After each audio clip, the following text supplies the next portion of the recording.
Hello and welcome back to our study of Peninei Halacha, the teachings of Rav Eliezer Melamed Shlit. Well, here we are, the last session of the year, as of course tonight begins Rosh Hashanah. So let me first take this opportunity to wish each and every one of you a Shana Tova, a Ksiva v'Chasima Tova. We should all be written and inscribed in the Book of Life, and may all of our prayers be answered litova. May all of our prayers be answered for the good. And I am so grateful for all of you for giving me this forum which we can share Torah. So let's have the last session of the year. Rak leman Shalom Emes Muter L'Shanos. Only in the sake of real peace, real Shalom, can you change the truth. So mitzvah lasel Shalom ben Adam l'chaver. There is a mitzvah to make peace between man and his fellow counterpart, bein ish leishto, between husband and wife, bein mishpacha lemishpacha, between families, uvein medina lemedina, and also between countries. V'shelo kamo harbe mitzvos shirak im nizdama biyad ha'adam olav l'kaiman. It's not like other mitzvos that perhaps you're only obligated to fulfill them when they fall into your hand. Achar mitzvos ha'shalom tzarich lirdov ba'ufan aktivi shenemar bakesh shalom v'rodefehu. So based on the Medrash and the pasuk in Tehillim, Shalom, peace, we're required to pursue. We have to look for it. We have to go after it. He says, "B'ofen aktivi," of course, which means in an active fashion. And because of the great mitzvah that we have to pursue peace, that's why we have the mitzvah that we can lie for the sake of peace.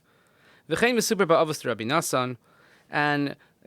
Rabbi Nassan, which is Masechtas Ketanas, and sort of a lengthier version of Pirkei Avos, for lack of a better explanation at this moment, but it tells you in Perek Beis, Mishnah Gimel, Al Aharon HaKohen Shahay Oiv Shalom V'Rodev Shalom. So this is a phrase that we know from Pirkei Avos, that Aaron, we mentioned him yesterday, he's a lover of peace, a pursuer of peace.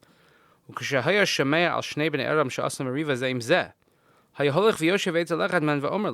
he heard that two people were fighting, they had a dispute, he would go next to one of them, he would sit down with them, and he would say, Peninei, Rei chavercha mahu omer, v'tarifes libo v'koris begadav v'omer oili hich esas einai v'eres chaverai, boshti hemenu shanihu shesarachti alav. He says, your friend, he's sitting over there, he's ripping his heart out, he's so upset. How could I ever face my friend after what I did to him, after what I said to him? And he would say this to the person until the person would remove all the jealousy, the hatred that's in his heart. And then he would go to the other counterpart. Peninei, and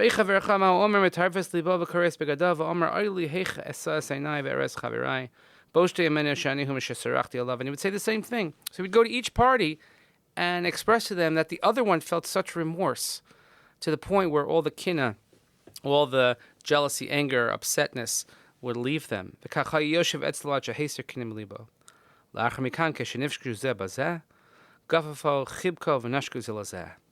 And therefore, after these encounters with Aaron and Cohen, when they would see each other, they would just drop everything and they would hug it out, they would kiss, meaning that they completely forgave one another, and Shalom is restored. He would do this with married couples, with friends.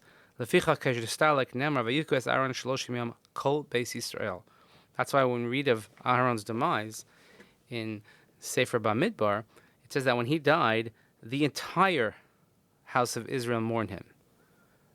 The reason it says Kol Beis Yisrael, it's in contradistinction, of course, to Moshe Rabbeinu, where it does not say Kol Yisrael, but because Aaron had interactions with all of the people, he was doing all the groundwork, so to speak, and he made shalom between people and between husband and wife, so they all felt his loss. Aval choshev ladas. However, it's important to know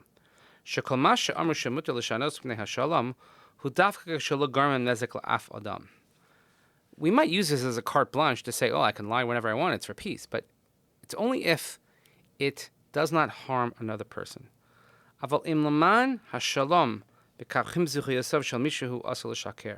However, if for your sake of peace, that it will affect the marriage, it'll affect the standing, the well-being of another person, then you can't lie. L'moshe.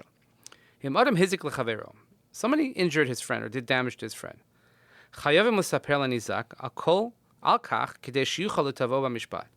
So, the person who did the damage has to be reported. The person who received the damage, he needs to be told that this is what happened. This way he could bring the person to justice and get what he's owed. As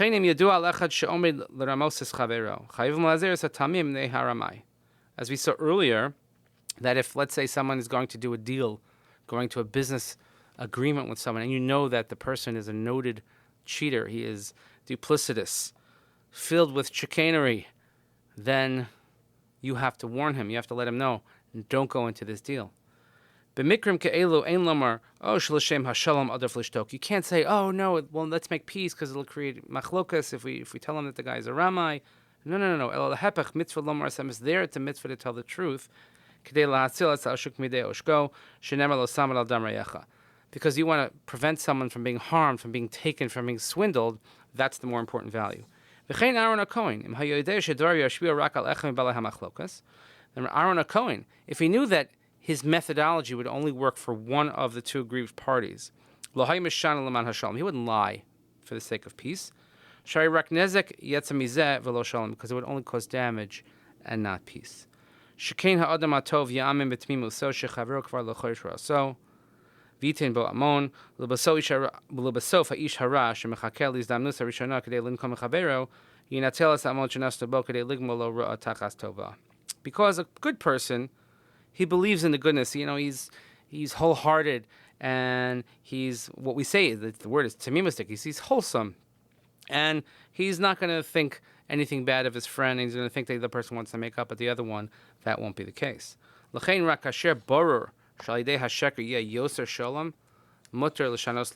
However, only when you know that if by changing the truth, by not telling the truth, that is actually going to increase peace, then you can do so. If that's not the case, then you can't.